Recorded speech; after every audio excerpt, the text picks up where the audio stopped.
Kasi di ba last Saturday po, or nung last time po na nakita namin kayo, nakasama niyo si Miss Kitty, nabanggit po ninyo na nagpapasalamat po kayo kay President Marcos, Bongbong Marcos po, dun sa dito po na para nagkaroon po kayo ng renewed relationship with your father. And ang sabi po ng palasyo ay ang nirelay po ni Yusek Castro na glad I could help. Yun daw po ang comment ni President Marcos dun sa inyong sinabi. Ano pong reaction ninyo dun, ma'am? I think the sarcasm is lost on him.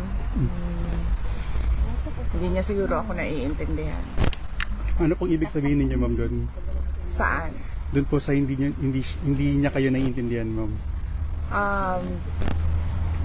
Hindi niya siguro naiintindihan na ang duty and obligation niya ay para sa bayan, hindi para ayusin ang mga problema ng personal na mga problema ng mga pamilya. The sarcasm was lost on him. Yes, so yun, maraming salamat sa pagbiyahe ninyo. Dito, galing London, galing Davao City, Germany. Germany. 9 hours drive. 9 hours drive. Yeah. So kung i-drive ang London, gaano katagal 7 yun? hours po. Mas mabilis pala. Talaga? 7 hours. That Yes. included That's English channel. ferry. Oo. So yes, maraming salamat at alam ko lahat kayo busy, mayroong kailangan gawin, pero you allotted time to visit The Hague and visit the ICC Detention Center kahit hindi makita ni Pangulong Duterte. Pero kumusta na? Yung pagbisita ninyo, pumunta pa rin kayo.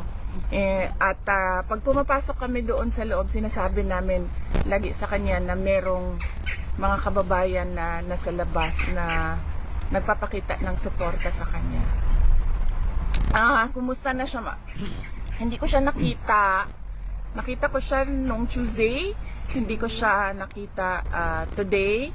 Ang schedule ng pagbisita ngayong araw na ito ay kay Hanilet at kay Veronica.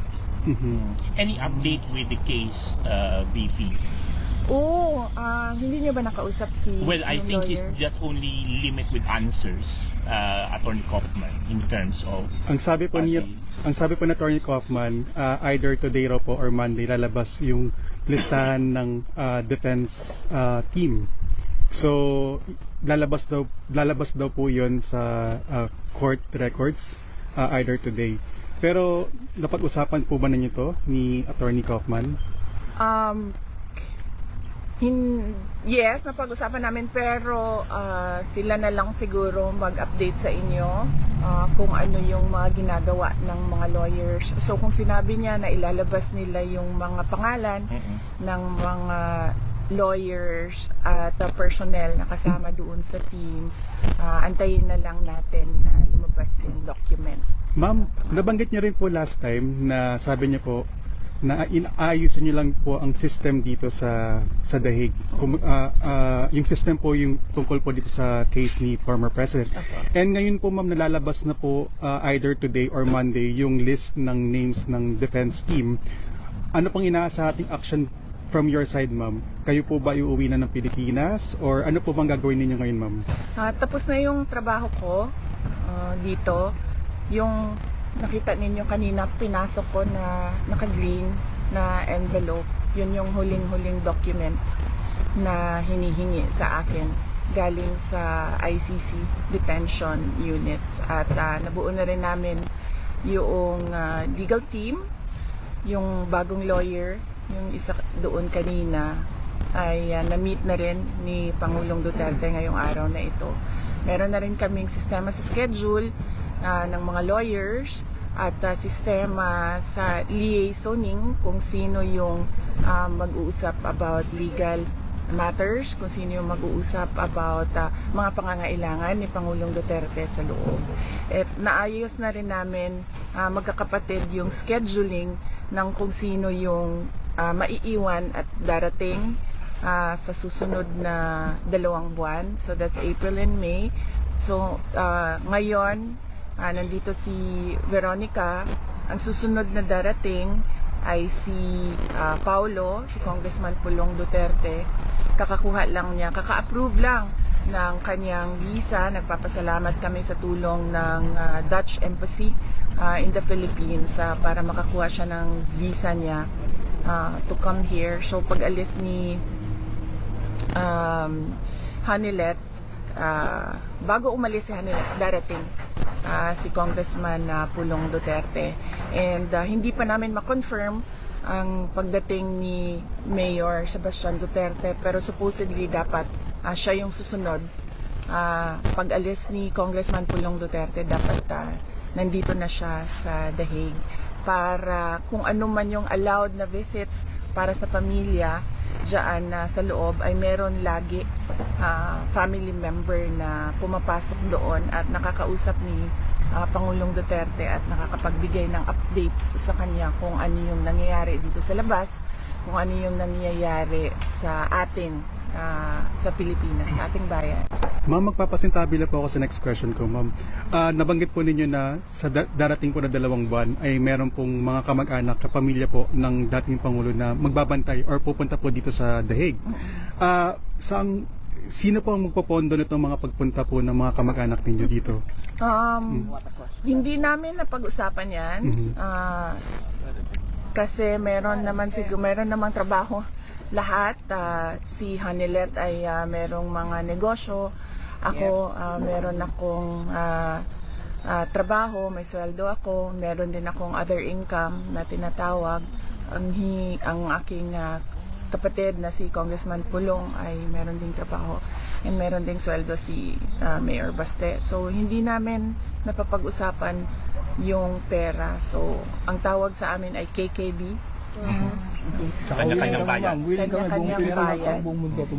May pera nga kami. Yun din po ang napag-usapan. Napag-usapan namin magkakapatid na hindi tumanggap ng donation at hindi humingi ng tulong. At kung kailangan man magbenta ng mga gamit, ay yun ang gagawin para magkaroon ng financial support sa aming kailangan gawin dito.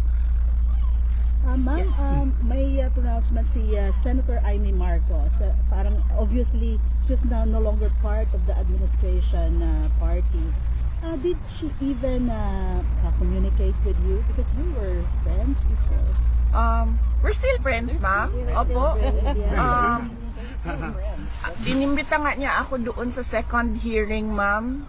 Unfortunately, the last 4 days dito medyo hectic na siya kasi tinatapos na namin yung organization at sistema. So medyo hindi ko na, at saka 3 a.m. kasi sa oras natin dito yung kanilang hearing doon. So medyo mahirap talaga siya para sa akin na umattend ng second hearing.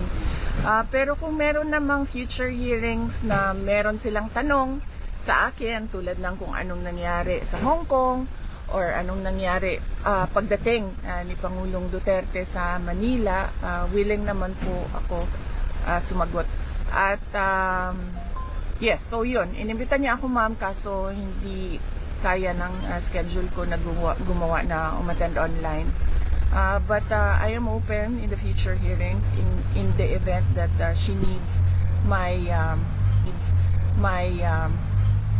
input in the committee hearings that she is conducting in the Senate.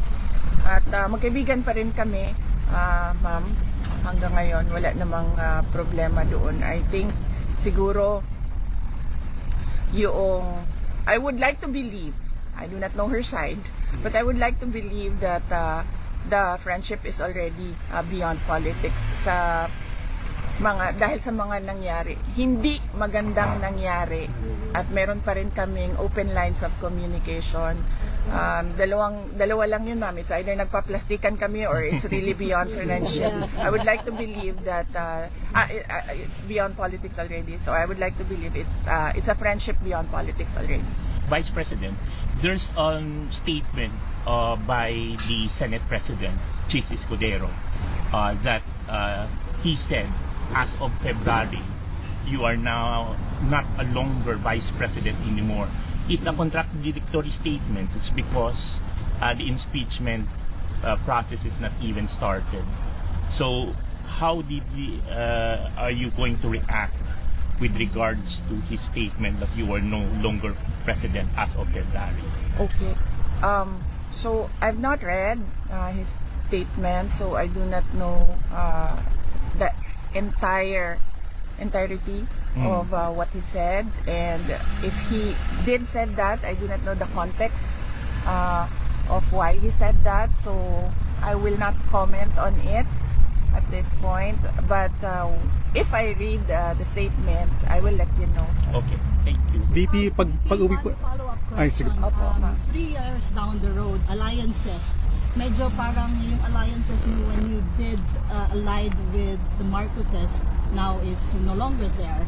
Are you still willing to make alliances with other political figures or families? Oh, actually, that is something that I discussed with Senator Robin Padilla, because right now he is the president of PDP Laban, and their chairman, former President Rodrigo Duterte, is inside the detention unit. So I was asking him what his plans are, because PRD is no longer there to campaign, and he said that he's planning. Ako ata yan. Thanks. Sorry, tingnan ko lang kasi na yung kumatawag. I'll hold it.